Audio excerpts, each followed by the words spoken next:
Yeah, I have started recording. Oh, okay. So, and also benefits of the React is like it is a free and an open source library, and also by the major technical firm.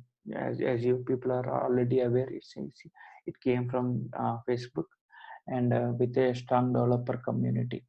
Actually, we need to choose every organization, not only one or two organizations. They will try to choose like any framework. Once they are starting any development, right, they will go and choose it should have a good community background. If the community background is not well, there are many applications or many frameworks which came to the market, and due to the lack of the support from the support means, suppose if we are stuck in the middle of some program or something, if we are posting to that community, they should respond about that. They should respond, because it is not like only one application is interacting. There are many, as you are aware, there are many applications across the world. Implementations will be going ahead, so there should be some good background support. Suppose if there is any for the stabilized releases, for stable releases, definitely there should be some good background support. Then only the organizations will go ahead and then take uh, development on this um, kind of frameworks. Okay, and and also it is a straightforward curve. It is a straightforward curve actually. It will make like adoption simple. Means everything is like an understandable format, like a state, and also means properties, and also person can able to understand it like an in a very simple terms, actually, like an we yeah person can able to adapt very easily while they code. Suppose state means what it is like an volatile. It will be changing from one component to the other component. Likewise, yep, it is like just like an English kind of notations it has. And also like lightweight DOM. It has actually lightweight DOM actually. Lightweight DOM means uh, uh, um, as I told you, less IO operations will be there from the application to the ROM. RAM. So what will happen? So all the time, suppose if there is any change in the component, only that component is changing. Then obviously there is a less input output ratio to the RAM and the DOM. So obviously there is like a less heap space. So compared to the other applications, it will be managing less heap space in the RAM. So that's why it can become as a lightweight DOM actually. So which will make a better performance, and the ability to create and combine more components in your code. So it can able to create and reuse and also combine one or more components into one single component in our code. So that's one of the biggest advantage it has. We can so we can call one component within other component, and also we can pass several parameters to one single component, and we can reuse that component to the entire application wherever it is required. So that's one of the advantage we have. And drawbacks is like we can tell like there is an complete absence of MVC solution, because model view controller in general people will expect like Suppose if you take Angular, it is if I create a package in Angular, or if I create a component in Angular, it is like this. It will give us four components actually: HTML, CSS, yeah, I mean TypeScript, and also spec. Spec means testing layer. Spec.ts. So it will give us all these four components inbuilt. So that kind of MVC kind of pattern, so it is lagging actually. We have to arrange this MVC pattern for this in by our own, by making the all components in the view folder, and also model all the I mean all the services, and also controllers, and also controllers in the controller model with some interfaces or service calls. So we have to arrange them in separate folders, and we have to access them in the application. That's one of the drawback. It is lagging actually. And one more thing is like frequent evaluation of the evolution of the React code base and associated libraries and best practices. So here, like almost all the time, what these people has done is they came up. Why this drawback came, like they started actually at very first initial point. They have started with the Flux actually. Flux, they came up with a single way workflow, and they have told the world like this is going to change, and people started coding on this React with the Flux actually. In at some point of time, they came up with again Redux, so which has changed the total environment, and it is not a backward compatible kind of environment. So that's the one of the disadvantage it has. They are changing their code bases frequently. That made like many developers and that also they are not backward compatible. That made like many developers across the world like i mean um, to very hard to follow. Okay.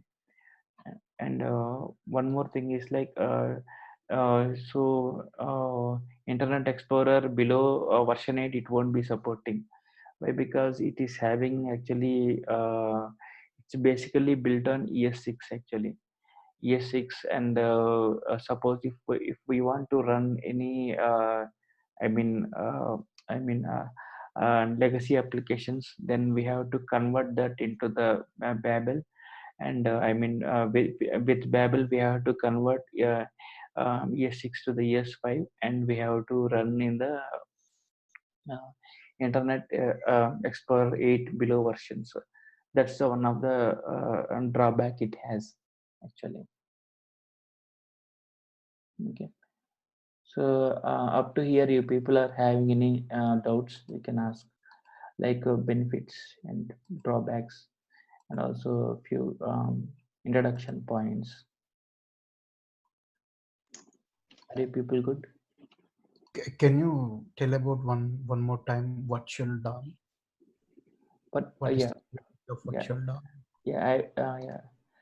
See, yeah, Yeah, so this is for example, if you consider this PowerPoint as a single page application, okay. so on the headers will be like home, insert, all those on the left hand side tiles. So if I change anything, if I move the pictures and shapes on the right hand side, Yeah. So what? so the component, I mean, what is the component in this? So the inner HTML, what we see the virtual dump diagram, or else the outer one, what will be the component actually? See, the total application is like your um, it will be coming and sitting in this virtual DOM. Suppose if you have some 50 components with you, all these components will come and sit in this virtual DOM. Suppose there are two developers, they are so there is one developer who has changed this two yellow components. Okay, so what it will happen is like it will go and compare with the real DOM.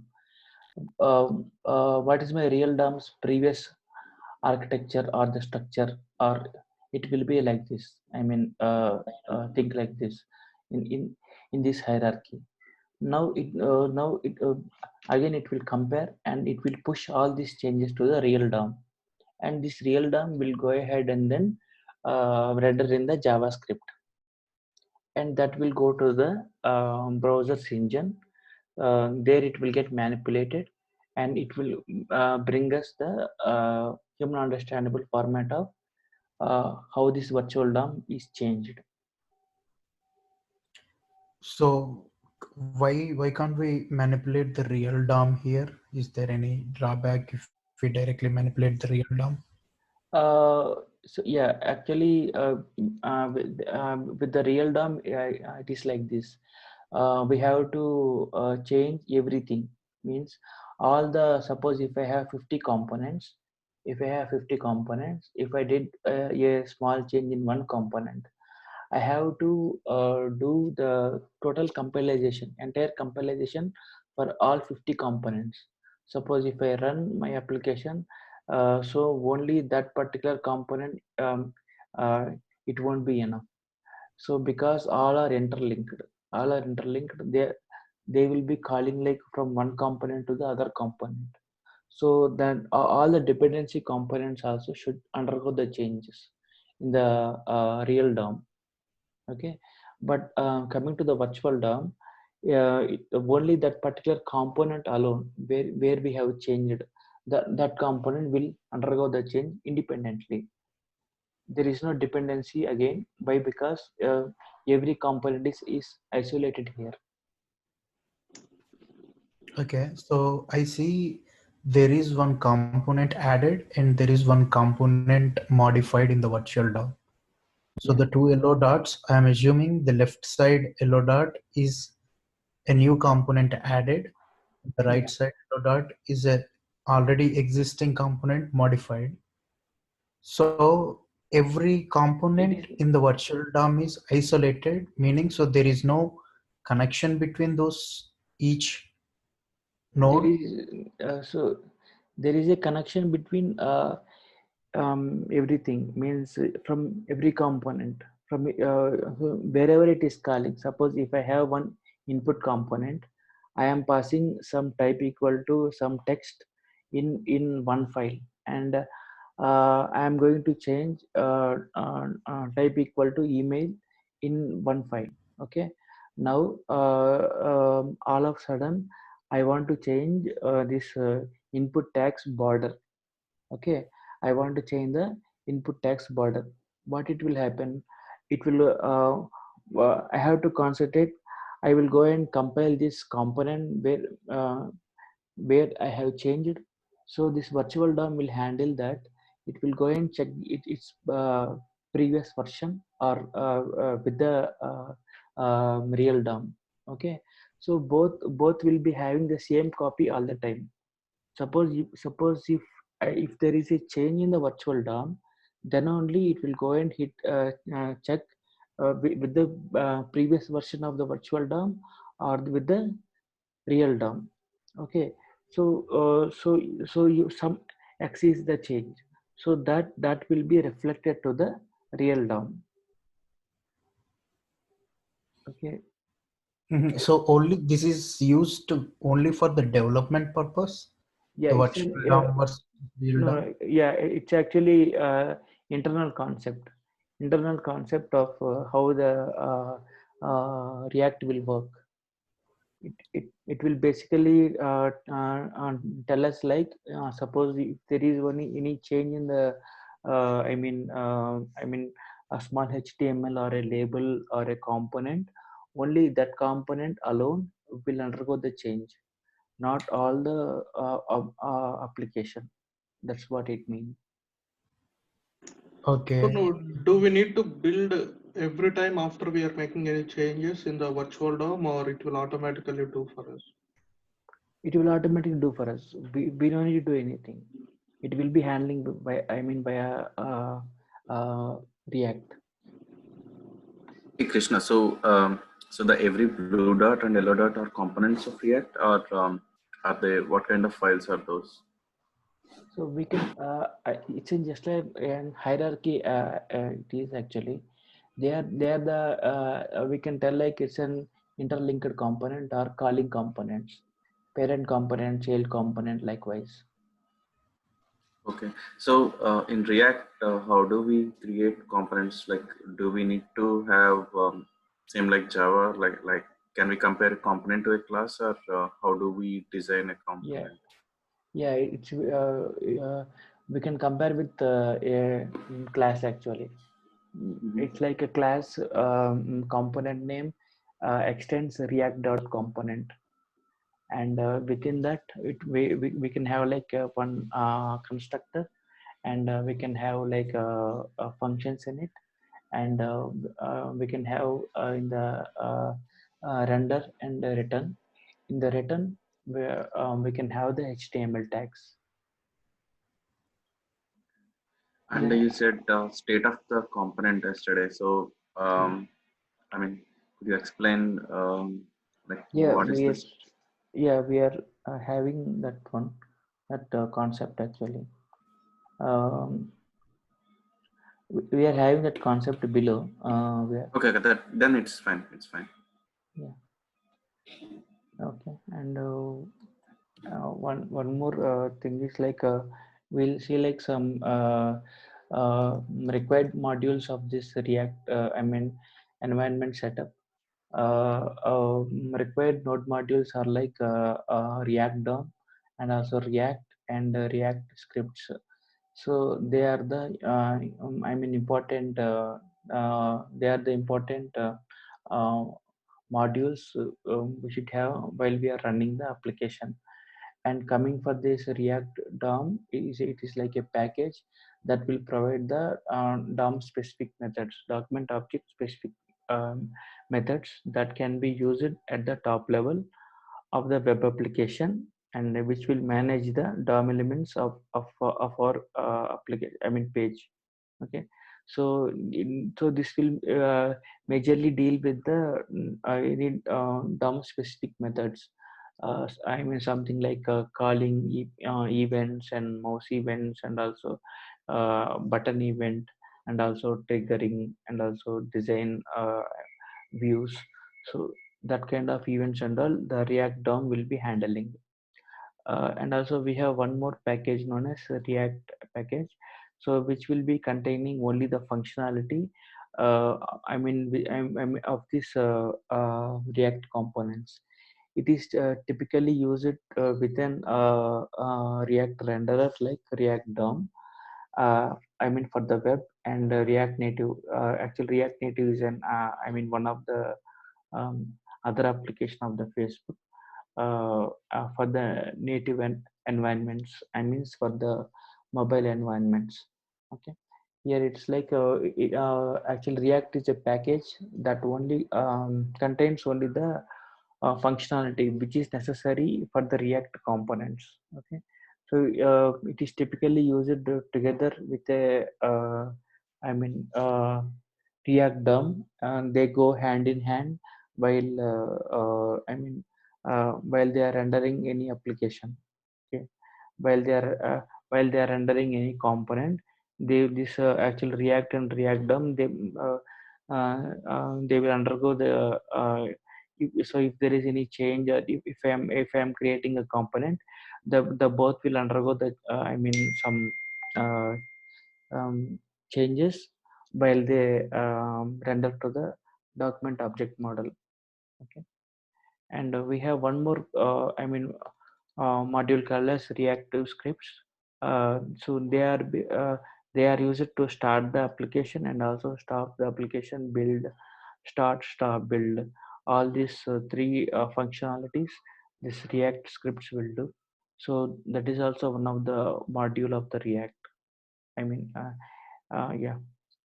Uh, so yeah, we'll see these three modules now. Okay, one second.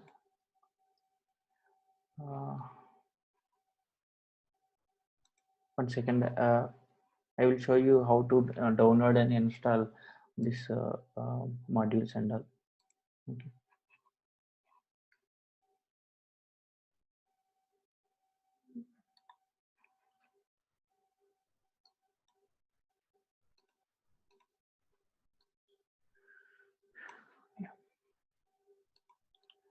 Uh,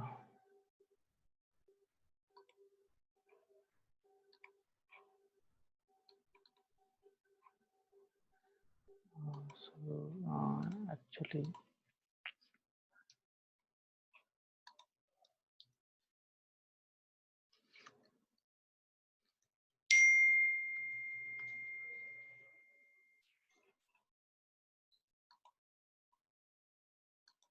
so first for the React application, it should be running in one server, so that we will be installing the Node.js for us. Okay.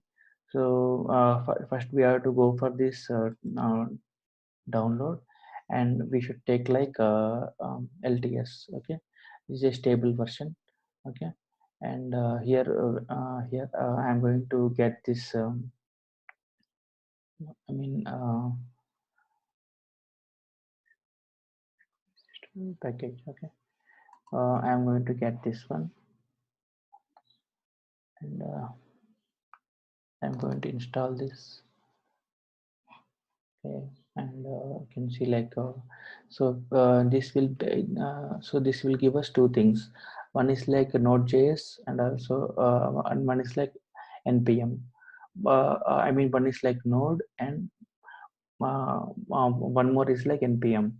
This Node, what it will do, so it's basically where the server is residing. npm means Node Package Manager. This will handle the all node modules, and it will tell like which module is used where. Okay, suppose if I am running some application of the React, so it will manage those packages as an priority first. Okay, so they will be located in these paths, like user local bin node and user local bin npm. Okay, I am going ahead to continue here, and I can see this kind of sandal agreement, and I should give agree, and here I am going to install in this RAM. And one more thing is like I am going to install, giving them.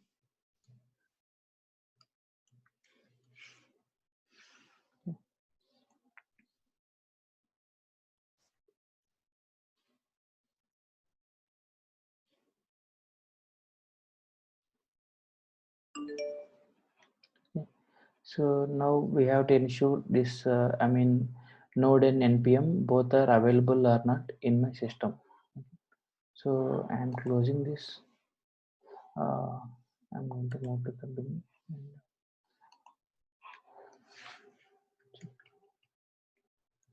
Node space -v, and I can find like some 12.16.3 is installed, and npm Node Package Manager, so which will install, which is like 6.14.4. So this is one of the so these two will be available once you install this Node.js. Okay, so yeah, now actually we will see like one small package.json, how to install the I mean React components. Okay. One second.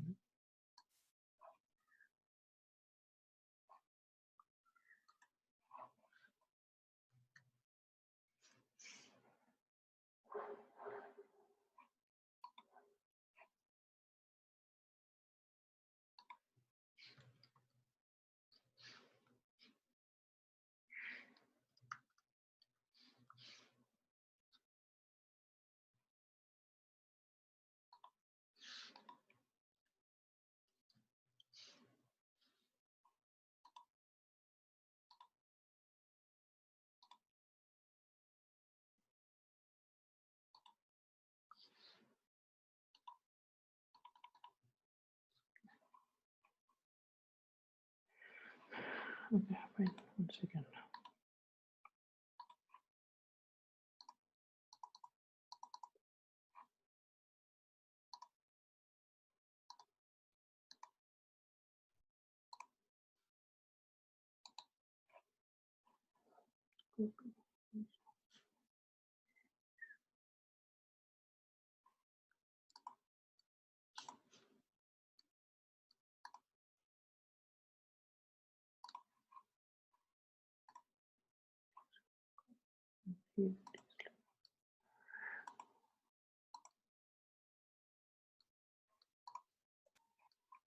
Okay, so actually I'm going to take one new project. So I have to go ahead and then create one project here, some React project or some demo. Okay, so in this I want to give one package.log package JSON package.json. So I will show you what is there inside this package.json. So it is like this. So this package.json is like if you call like dependencies. I think in the Java it's like some properties and all will mention, right? The I mean version. So I think it's like a build file or something they call as. So likewise here we are having we have to mention the I mean dependencies and also software and also their versions. So that mandatory details we have to mention in package.json. If we are giving any other name a part of package.json, the node cannot be considered. Okay, it won't recognize it. Okay, so yeah, I'm going for the projects, and here I am going for this React project demo, and here I am having this package.json.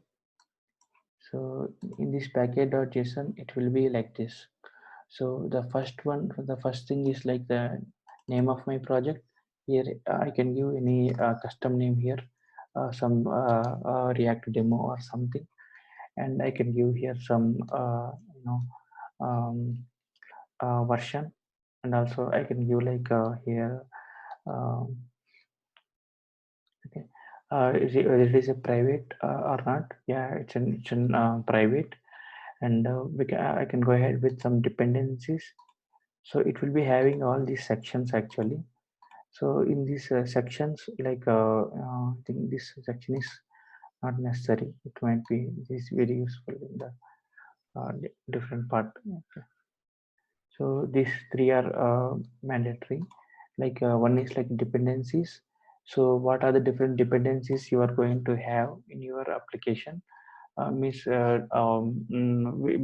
what are the different modules uh, uh, I mean you are going to use in your application. I am going to use like React and React DOM. Okay, these two I am going to use, and also I have here scripts, and which is having like a how to start your application.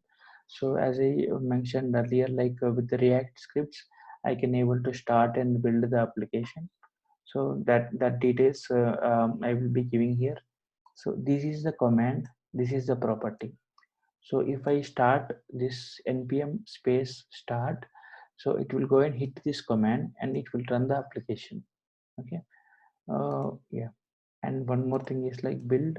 So this is also like that. I'm a React scripts build, and testing purpose, it's like a JS term, environment JS term. Actually, React scripts test, and we have eject. This is one of the feature of the scripts, which will bring up the which will make like React for an pause kind of a thing. And one more thing is like here we have dev dependencies. We have dependencies like React scripts latest. So these are the different modules we have to create. So the main thing is this one, like an which will install the dependencies in my current application. So I am going to install like React and React DOM. Okay, how to install this React and React DOM means we have to go to the terminal, and we can check like here I have already, I think this VS Code you may need to install Visual Studio Code. Okay, so if I see here, I can go ahead with as you see, as you saw already, I have installed npm. Okay, so now I can go ahead with npm space install.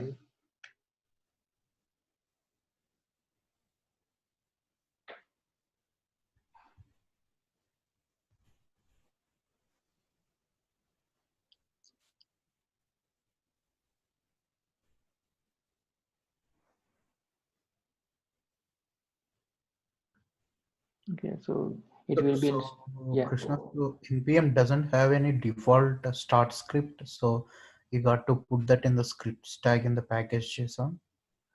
No, it yeah, actually though it is an it is only client side rendering, means client side I mean rendering in the sense, so any JavaScript application it will be running in the browser, but it should be having some server in the backend which I mean which will support I mean its operations. So uh, in that case actually we are going for Node.js. In the node we are going to install these dependencies, and with these dependencies I will be having all different packages of React and React DOM in the minified files. Suppose if you take any I mean bootstrap or I mean browser kind of scripts, everything will be in the form of there's some functions and also minified files. So those minified properties only we will be using in the front end. I mean as a tags, or suppose if I am tagging, if I am putting some input tag something, so uh, there is a program written to the to that in the backend in the JavaScript or JavaScript engine.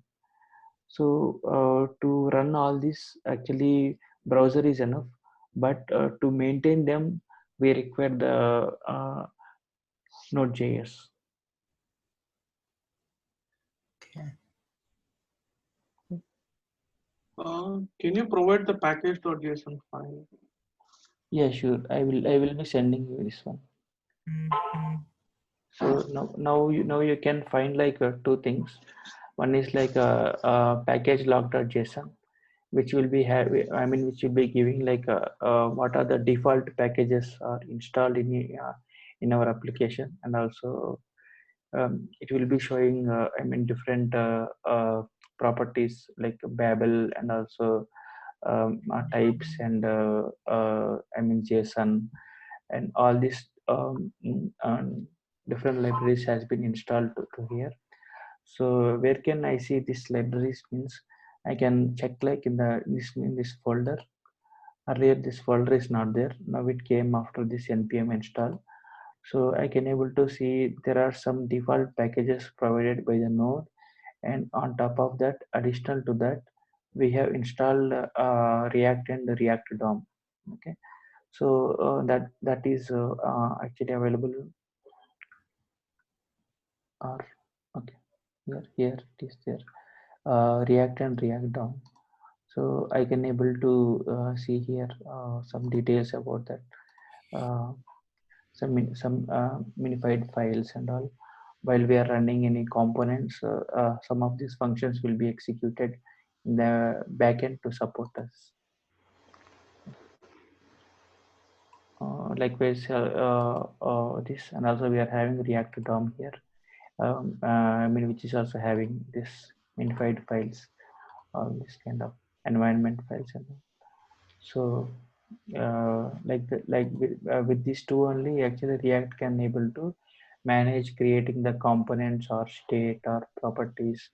All the reacted I mean defined keywords are coming from these two libraries only. So yeah.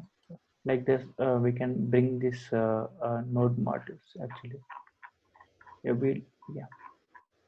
So we will see tomorrow the program for this. And in meantime, you people can install this React project, and also you can able to install all these scripts, and also you can check like this React and React DOM libraries, and I will share you this video. You can go through that if we have some time with you people. uh, yeah, yeah. Yeah. So can we also go one more time on virtual DOM versus real DOM? I see I'm having a little bit confusion on it. So can we go one more time on? Yeah, sure, sure. Actually, I will explain like this actually. One second. So let us think. I have one real DOM. Okay. So it is having a document object model. Okay. Okay. So document object model is something just a uh, object, right? yeah, it is an object which will contain the header and footer and body. Okay. So all these different div tags, it will be having in the form of some hierarchy. Okay. So in general, if I am in this real DOM, before this, I have some HTML pages. I'm not talking about actually React. I'm just talking about only legacy HTMLs. Okay. So in these HTML pages, I have some 10 files. Okay. So in these 10 files, I have changed one file. Okay. Okay.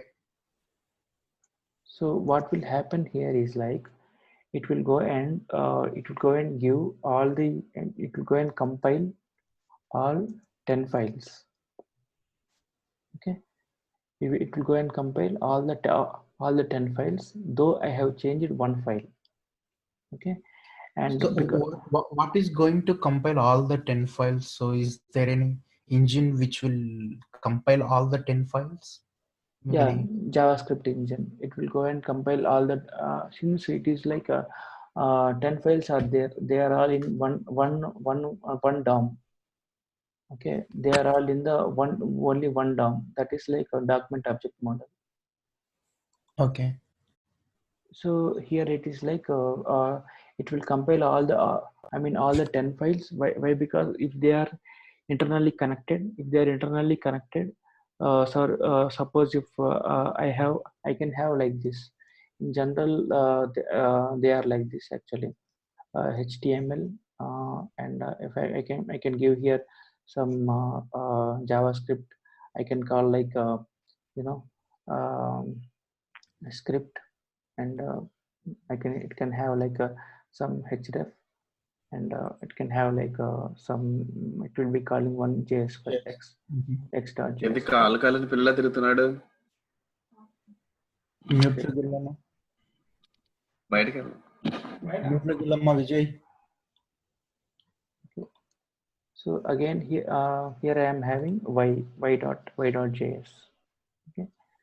So now so all this x and y, they both will come under one single DOM of HTML. Okay. So what will happen here is like, so if I change this x.js, obviously the y.js also should be changed, because should undergo the compilation, because all these are in one So let's suppose this two scripts comes under the body only, right? If I'm not wrong. Yeah, so body. The scripts will come under the body. Yeah. Okay. So considering this one, HTML to HTML is a DOM. So you have two scripts there. Okay. Okay, two scripts. Let's say now we are changing one of the script Yeah, x.js, right? yeah. Okay. So if I am changing like this, any one script, the hierarchy will be changing. The hierarchy will be changing because actually I am not reusing the any of the component. Each component is like an interdependent with the DOM. Okay, so actually all these will be changing internally with DOM DOM functions. They have to undergo the change for the entire application. Suppose if I go ahead and then run this application, then all this script tag and also this script tag should undergo the compilation. Uh, but Okay. but they will be mentioned in only one file.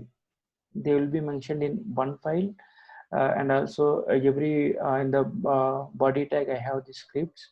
So though I have changed in x.js, all these two files should undergo the compilation, not running just compilation. Okay, Okay. so Okay.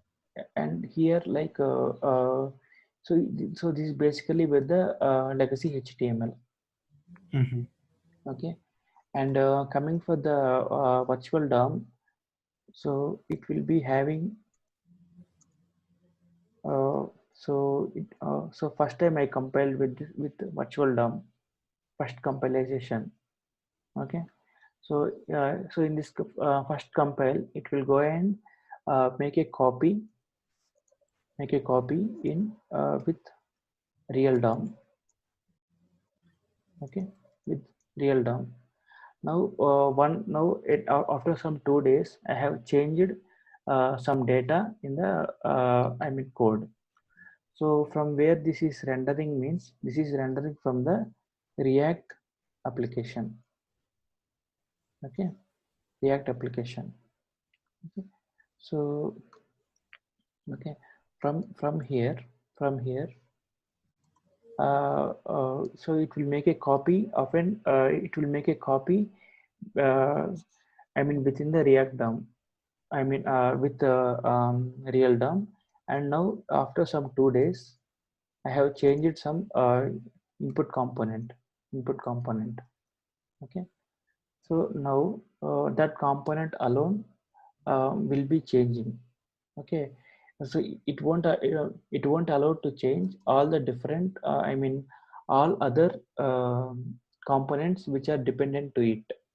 Suppose in one component I have one input tag. Let us think I have this component one. Okay, here I am having some input, and I am going to give here like some input tag here. I just kept it and left like this. In one more component, I am going to have component 2. Okay, here I am giving, I am going to use this component 1, and I am going to pass the type as some text. Okay, I am going to pass the type as text. In future, after some 2 days, I came here and changed the border. Okay, some style equal to some border. Okay, Mm. border, and it is like this, 1 pixel or 1 pixel solid or something like that. Okay, so what will happen is only this component alone will be changing. It won't change this component. It won't compile this component, this second component. Why? And Yeah, but then how does the component 2 knows that component 1 got changed? because all will be under one umbrella. Everything will be in one virtual DOM. See, in this virtual DOM, as we discussed, it is like an hierarchy. It is like a hierarchy of body Mhm. HTML, and also it is like and changed components. So whatever the changed component is there, that will be checking with this, with the copy of this real DOM, and it will go ahead and replace the changes in the real DOM. Okay, so let's say if we change component one in the virtual DOM, it only changes the component one in the real DOM. Yeah, component only it will change component one in the real DOM. It won't compile the remaining components because this is isolated. If you see, it is not. Actually, since it is um, using also, it has its own address space. It has its own HTML format. But Okay. in this case, it is not like that. We have to undergo like we have to address them in, everything in one index.html, and we have to compile that main file. Then only the all the um, uh, changes wherever it is required, it will be reflected. Okay. So the here like virtual DOM will take this whatever the changed code, and it will replace in the real DOM. But it will make remain. It will go and check like this component 2 is same or not. Yeah, component 2 is same. So it won't compile the component 2. Likewise, it will work.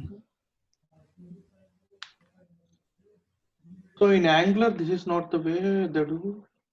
No. Actually, it's like Angular still uses real DOM only.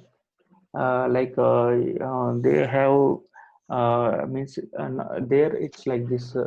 All HTMLs also will be in the body tag.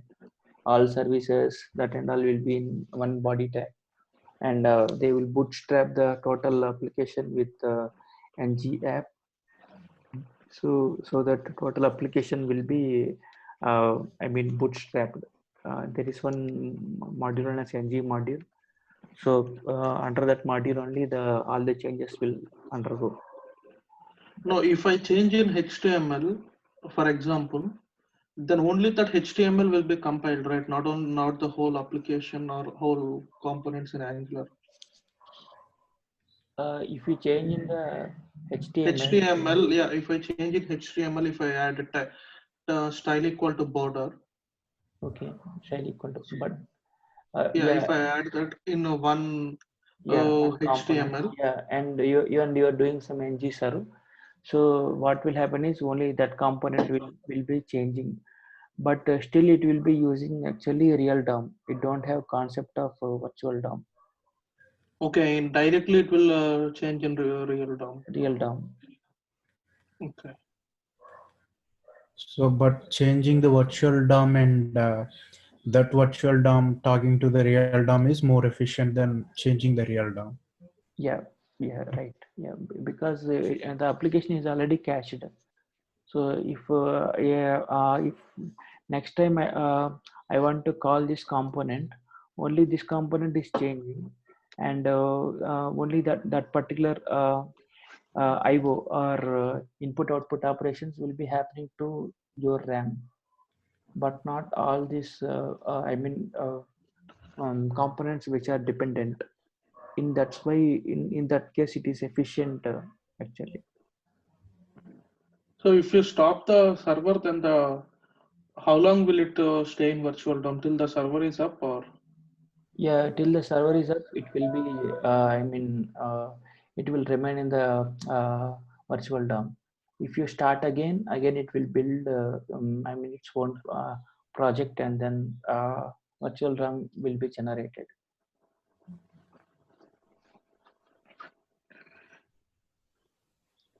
But only when the app is up, there is a concept of virtual DOM. If app is not up, if app is not up, means actually it is residing inside this React modules. Okay, somewhere it is residing. I am not sure the library. It will be there with this React DOM and React. I am not sure exactly where it is residing, but it's totally internal concept. It is totally internal concept of I mean Facebook. Okay. So it's more like a layer between your view and the real DOM. Yeah, view and real DOM, exactly. Exactly. Okay. Yeah. Okay, people. Any doubts? I think Vijay. No, I'm good. Okay, okay guys. I will share this recording video, and also you can start with this. I mean, VS Code installation and also Node.js installation, and try to install these components. Okay, we'll see one small program tomorrow. Yeah. We'll do small POC. Yeah. And also the package.json. So Yeah, package.json also. I think if we use some command with the npm, it should automatically generate the React app, right? Yeah, that's what here. I think the package.json also will be automatically created, right? If we Yeah. install. Yeah, we can see it's like this actually. Create React app or something.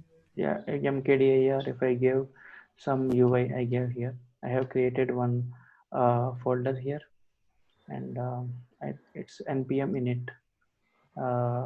So this is the command to create it. So it will ask like some package name. I can give some React, like one demo or something. So this is one way, one way to create, and version is some 1.0.0.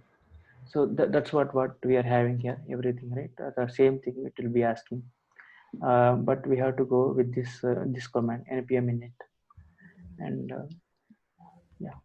Okay, it will give a skeleton or it will give complete dependency packages. It will give us only skeleton. So this dependence packages we have to give. We have to give Okay. on. We had hard code and give actually. So sorry, we are not here. Here it is actually demo or something, and some index.file and test command git libraries.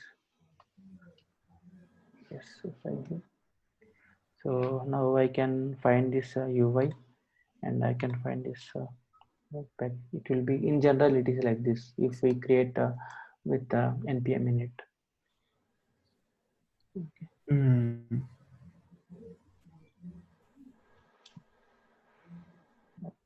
Okay, guys. Then yeah. Yeah. Any doubts? thanks, Chaitanya. Yeah. Okay. Yeah. Fine. Yeah. Thanks, Natraj. Yeah. Thanks, Ashwin. Thank you, Vijay. Yeah. Bye.